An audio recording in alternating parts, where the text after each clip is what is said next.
Praise the lord. ఈరోజు వాక్యము మే నెల 18వ తారీఖు 2026. రెండవ రాజుల గ్రంథము 4వ అధ్యాయము 43-44 వచనాలు. అయితే అతని పనివాడు 100 మందికి వడ్డించుటకు ఇవి ఎంతమని చెప్పగా అతడు వారు తినగా మిగులునని యెహోవా సెలవిచ్చియున్నాడు గనుక జనులు భోజనము చేయునట్లు వడ్డించుమని మరలా ఆజ్ఞ ఇచ్చెను. పనివాడు వారికి వడ్డింపగా యెహోవా సెలవిచ్చినట్లు అది వారు తినిన తరువాత మిగిలిపోయెను.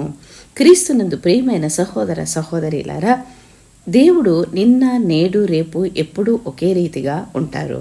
దేవుని అనుగ్రహం అంటే ఆహార సమకూర్పు కానీ మరి ఏ విధంగా కానీ కాలంతో కానీ పరిస్థితులతో కానీ మారదు. అంటే నేను ఇక్కడ ఏం చెప్తున్నానంటే దేవుని అనుగ్రహము లేదా ఆయన అనుగ్రహించే కృప లేదా ఆశీర్వాదాలు లేదా రెగ్యులర్ మనకు కావాల్సిన ప్రొవిజన్ కానీ పరిస్థితులతో మారదు, కాలంతో కూడా మారదు. యేసు 5 రొట్టెలను 2 చేపలను ఆశీర్వదించి 5,000 మందికి పైగా ప్రజలకు పంచిపెట్టారు. అది కొత్త నిబంధన గ్రంథంలో. ఇక్కడ పాత నిబంధనలో ఎలీషా సేవకుడు ఎలీషా ద్వారా ప్రభువు ఇచ్చిన ఆజ్ఞను అనుసరించి ఆ కొద్దిపాటి ఆహారాన్ని అందరికీ పంచిపెట్టాడు. యేసు విషయంలో జరిగినట్లే ఇక్కడ కూడా ఆహారం మిగిలింది. మీ విషయంలోనూ నా విషయంలోనూ ఇదే జరుగుతుంది. మనకున్న కొంచెమే కావచ్చు, కానీ దేవుని అనుగ్రహంతో అది అనేక రెట్లు అవుతుంది. మనకు కావలసిన సమకూర్పు అంతా దేవుని కృపతో జరుగుతుంది. దేవుడు నిన్న నేడు రేపు ఎల్లప్పుడూ ఒకే రీతిగా ఉన్నారు.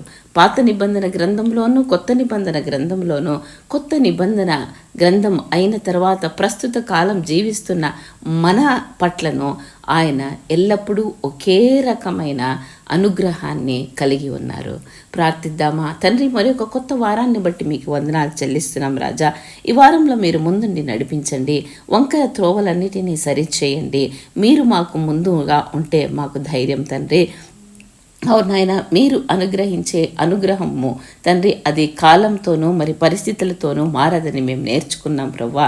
మాకు కావాల్సినది సమస్తమును మీరే సమకూర్చి జరిగించమని వేడుకుంటున్నాం రాజా. ఈ వారంలో పెళ్లి రోజు, వివాహ దినాలు, మరి బర్త్డేస్, పుట్టినరోజులు జరుపుకుంటున్న వారందరినీ ఆశీర్వదించి అనేక దినములు అనేక సంవత్సరములు జరుపుకునే కృప అనుగ్రహించండి. శుభకార్యములు చేయవారికి విజయం దయచేయండి. మీకు వందనాలు చెల్లిస్తూ యేసు ప్రభు నామములో ప్రార్థించి పొంది ఉన్నామని నమ్ముచున్నాం తండ్రి. Amen, amen, amen. నవ్వండి, యేసు మన జీవితాల్లో అద్భుతాలు చేయగలరు. దేవుడు మిమ్మల్ని దీవించునుగాక.